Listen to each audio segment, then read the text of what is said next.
O Roberto Jefferson, presidente do PTB, está aqui conosco.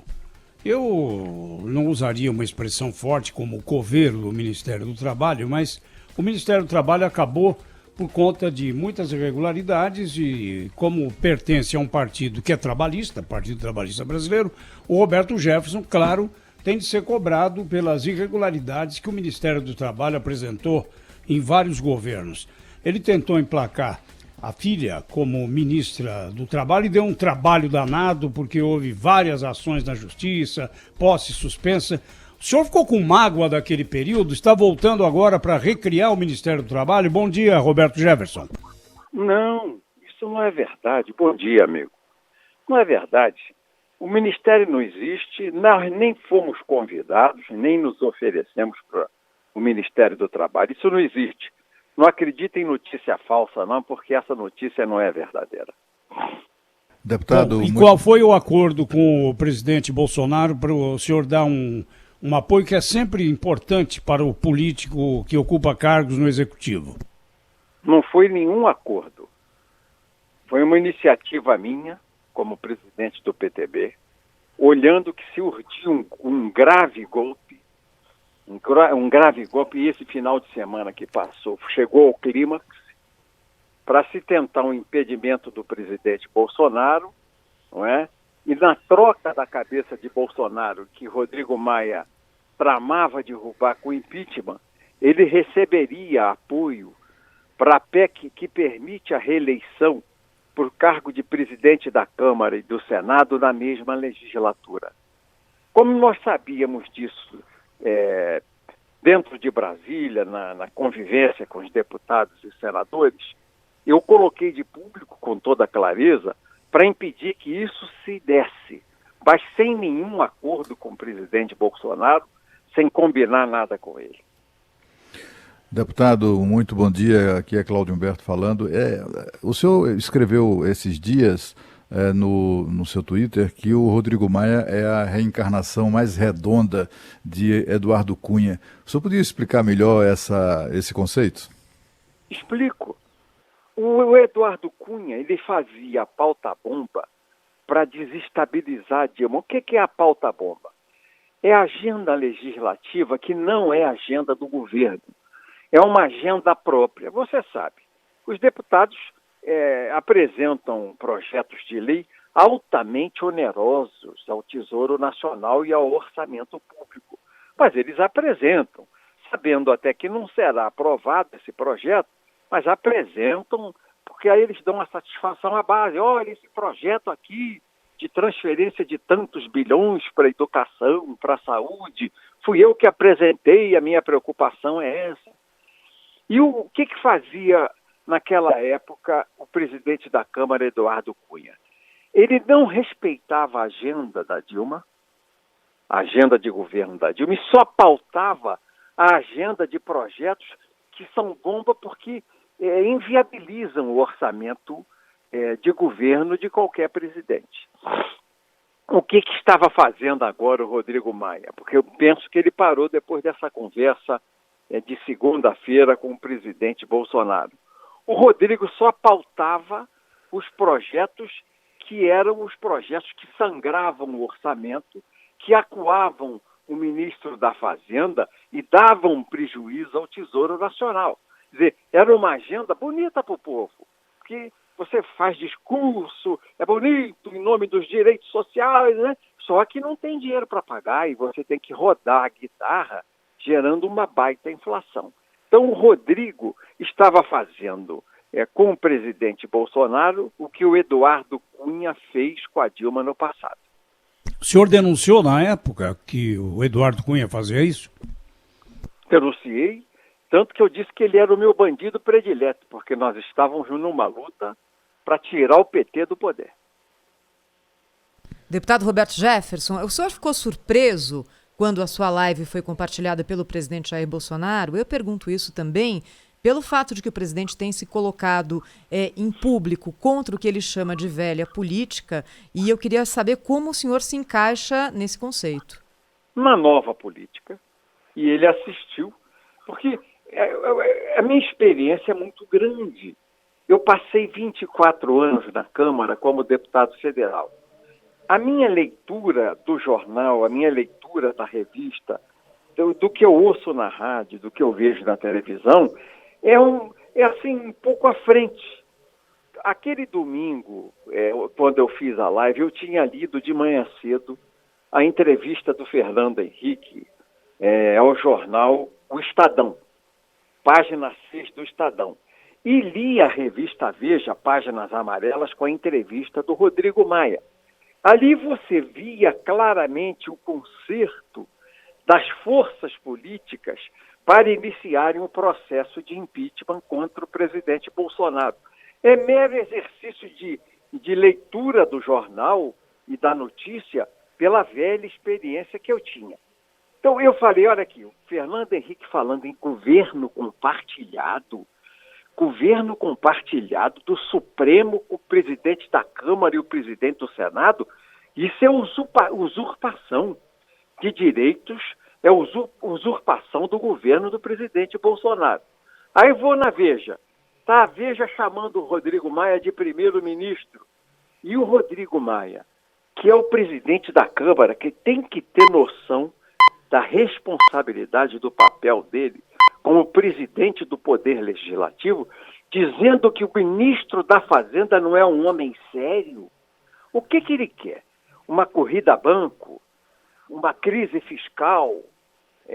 Uma especulação no dólar? O que ele quer? Quando um presidente da Câmara ataca a política econômica do Ministério da Economia, através do ministro, dizendo que ele não é sério, se não tem seriedade nas contas do governo, e governar é priorizar e gerenciar contas, o que ele está querendo fazer? Desmoralizar o governo e provocar uma grave crise de corrida a banco, de falta de dinheiro para as pessoas sacarem. Foi o Rodrigo e o Fernando Henrique estão fazendo o caldo de cultura para o pedido de impeachment.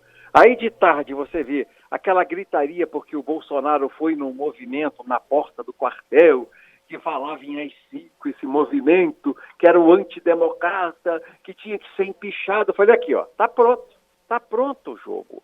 E aí eu fiz aquela colocação, que deu 2 milhões de assistências e explodiu isso aí.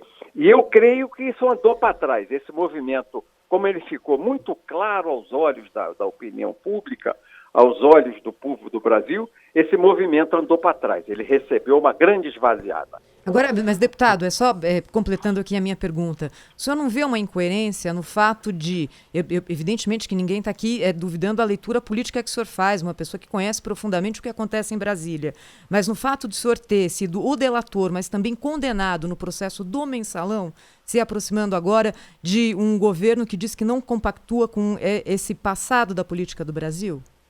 Aqui, você desculpe o que eu vou falar para você. Imagine. Eu não fui delator de coisa nenhuma. Você está usando uma expressão pejorativa que a esquerda não, de forma alguma, contra... deputado. O senhor trouxe a público o que acontecia. Foi um denunciante, não, digamos assim. Denunciante. Delator é quem faz troca. Quem troca o conhecimento de um fato criminoso em seu próprio benefício num processo penal. Eu não fiz isso. De forma nenhuma. Então eu fiz uma denúncia da tribuna da Câmara, completamente diferente. É que a esquerda canalha, porque a esquerda é canalha. A esquerda canalha tenta me rotular de delator, porque isso é uma palavra pejorativa. E a pior pessoa do mundo que existe é o delator. Eu fiz a denúncia do Mensalão. Denúncia. Depois fui atingido por ela. E já cumpri a minha via crucis desse processo pelo qual passei. Não me arrependo do que fiz e não me arrependo pelo que passei. Deputado, em relação ao termo base de apoio, né, o Cláudio Humberto já trouxe aqui na programação da Rádio Bandeirantes que o presidente da República, Jair Bolsonaro, não gosta muito desse termo. Mas claro que agora está procurando uma aproximação com alguns partidos do Congresso Nacional. Queria saber o que o senhor, que passou tanto tempo lá, pensa de um presidente que, desde o início do seu mandato, não se preocupou em ter uma base de apoio como outros presidentes tiveram, e se há espaço para uma relação saudável com a indicação de cargos assim, sem o famoso toma lá da cá. só se forem bases muito claras. Isso tem que ser um acordo do presidente com o partido político que venha compor seu governo. Tem que ser feito com a porta aberta, com a imprensa filmando, para entender, esse partido vem para o meu governo para fazer o quê? Qual é o objetivo desse partido? De que maneira nós vamos partilhar responsabilidades para um governo em favor do interesse do povo do Brasil? O Bolsonaro tem apanhado demais da Câmara e do Senado, porque como ele se elegeu com aquele discurso dele que não faria o governo de coalizão, que todo mundo fez, Sarney fez, Collor fez, o Lula fez, a Dilma fez, o Temer fez. O que é o governo de coalizão? Você, sem nenhum compromisso de projeto e de programa político, você troca o apoio de um partido político por uma nomeação numa empresa estatal, numa autarquia federal, na presidência e na diretoria da Caixa Econômica, no Banco do Brasil. Isso não tem nenhum objetivo político, a não ser o financeiro do toma lá da cá. Fazer caixa de recursos para o partido ter dinheiro para as eleições. E contra isso se rebelou o Bolsonaro. Todo toma lá da cá, esse governo de coalizão, é igual à corrupção. O senhor sabe bem disso, né, deputado Roberto Jefferson? O senhor sabe bem disso, tanto é que denunciou, né?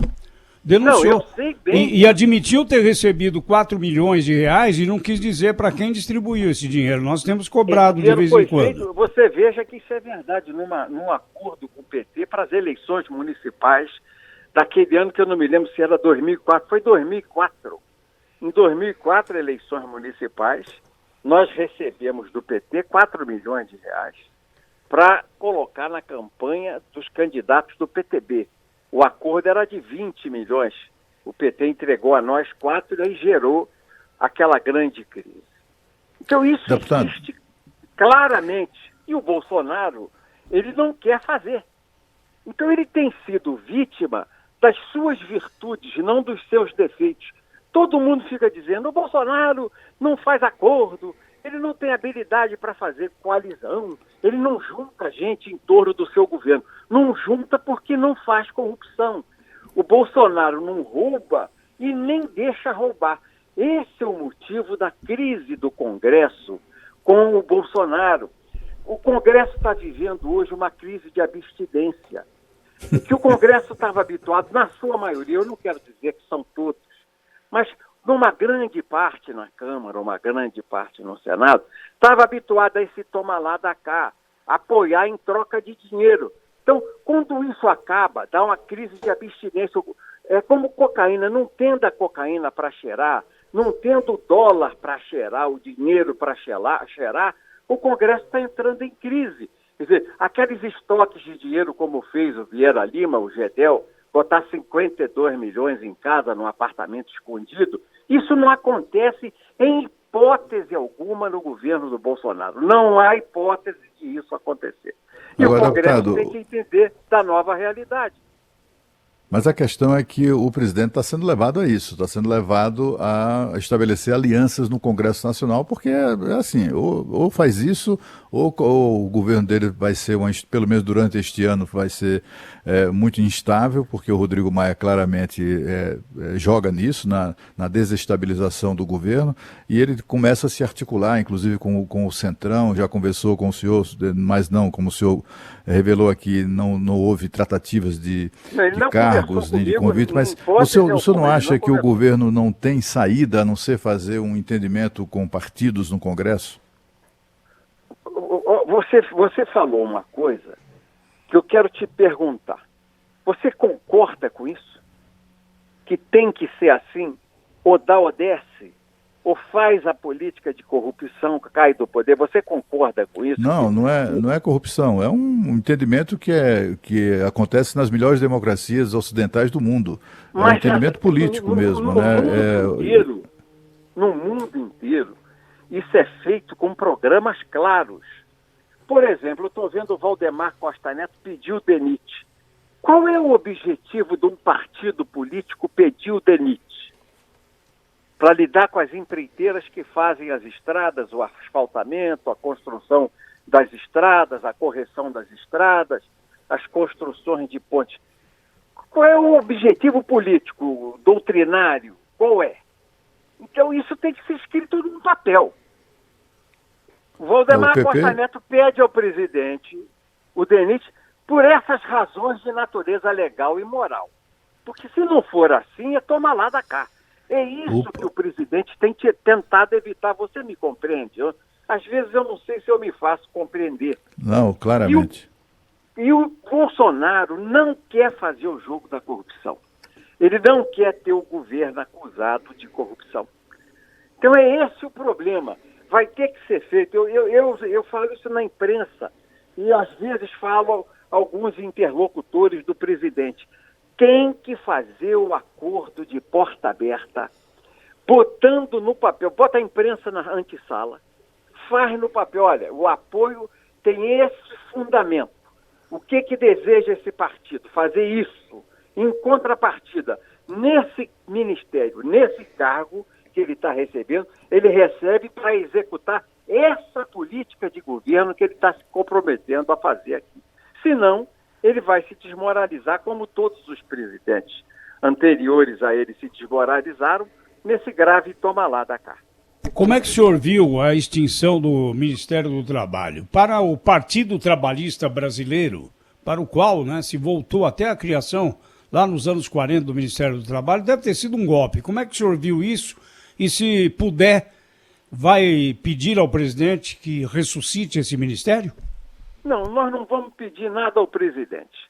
Eu vou continuar apoiando como estou fazendo, porque me dá força e autoridade moral para fazer, ficar de fora do governo, e eu que conheço o jogo, sempre que eu vir uma situação dessa, de tentativa de golpe em cima de um presidente que é honesto, eu vou apontar publicamente. Eu vou ficar fora, não vou pedir nada, não quero ministério nenhum, não quero cargo nenhum, eu quero é manter o PTB na vigilância. Toda vez que eu perceber que há uma atrapalhada, como foi essa agora, do governo, da Câmara julgar 100 bilhões de reais do orçamento, dizendo que era uma política de salvamento de estados e municípios para ações do Covid, isso sem licitação. Como é seu nome? Eu estou falando com o Cláudio Humberto, não, né? Não, foi o Zé Paulo que fez agora, o Zé Paulo de Andrade fez essa pergunta. Zé Paulo, repara uma coisa. Quando tem licitação, o pessoal já faz atrapalhada. Agora nós vivemos, toda a cidade, mesmo que não tenha Covid, declarou calamidade pública. Por quê? Porque o prefeito ele pode manipular o orçamento a seu bel prazer, sem nenhuma licitação. Ele troca dinheiro de uma rubrica para outra, sem licitação, sem autorização da Câmara de Vereadores, sem precisar fazer pregão para comprar coisa nenhuma. Isso, quando tem licitação, os prefeitos e os governadores já fazem atrapalhada. Você imagina essa fortuna que está sendo transferida, que é dinheiro na veia, é verba de custeio, é na veia, ela não tem nenhum convênio, nenhum contrato, pode pagar tudo com esse dinheiro, sem licitação. Isso vai dar a maior corrupção no Brasil, é o caixa 2 da eleição, é o covidão, nós estamos voltando ao caixa 2 de eleição. Quer dizer, me desculpe o Rodrigo Maia, ele julgou para ter a cumplicidade com ele dos prefeitos e governadores no que é de pior. É um jogo sujo de corrupção, é de financiamento eleitoral, é a pior coisa que podia ter acontecido nesses gestos que ele está tomando, nessa política que eu digo de confronto, pauta-bomba contra o governo federal. Deputado, o senhor não me respondeu. O senhor é favorável à recriação do Ministério do Trabalho? Não sou, não. Morreu, acabou. Não precisa de Ministério do Trabalho. O trabalhador hoje não precisa mais do Ministério do Trabalho. Ele tem maturidade para se organizar, ele tem maturidade para se juntar em sindicatos, para pleitear os seus direitos. Essa tutela que havia do Estado, as relações entre empresa e trabalhador, não há mais necessidade de existir. Acabou. Nós não precisamos do Ministério do Trabalho como não precisamos mais da Justiça do Trabalho. A Justiça do Trabalho tem um orçamento anual de 22 bilhões de reais para resolver de acordo de litígios e reclamações trabalhistas 6 bilhões. Quer dizer, ela custa 4 vezes mais caro do que problemas que resolve. Quer dizer, é um assalto aos cofres públicos, uma mordomia, uma bobagem que não precisa mais e precisa ser extinta, como o Ministério do Trabalho, a seu tempo, foi extinto também. Deputado Roberto Jefferson, o senhor vê espaço para que o Congresso haja de uma forma diferente em relação ao governo Jair Bolsonaro? É difícil te responder isso. É uma torcida. Vocês são a imprensa que exerce esse papel de fiscalização. Vocês é que podem fiscalizar isso. Vocês é um compromisso da democracia, é a liberdade de imprensa apontando essas irregularidades. Eu vejo com muita dificuldade o Bolsonaro conseguir fazer acordo com gente que é viciada na velha política do toma lá da cá. Ele precisa abrir para a imprensa, isso tem que ser os olhos da imprensa para que a imprensa mostre ao Brasil. O partido tal vai dar um apoio ao presidente da República. Em que condições? Com qual objetivo? O que o partido intenta fazer para apoiar o presidente da República? Quer o quê? Expandir a Universidade Federal? Quer abrir escolas técnicas? O que o partido quer? Tem que ser claro, deixar no papel claramente isso escrito e aí ser guindado ao posto que possa executar essa política combinada, tratada por escrito, que a imprensa e público colocou. Fora disso, se for de porta trancada, troca de cargo por apoio político, vai dar coalizão, vai dar toma lá da cá, vai acabar em corrupção. Eu queria agradecer ao presidente nacional do PTB, ex-deputado Roberto Jefferson, falando ao vivo conosco e com os nossos ouvintes aqui na Rádio Bandeirantes. Muito obrigada, deputado. Até uma próxima, hein? Até uma próxima. Obrigado a vocês e um bom dia.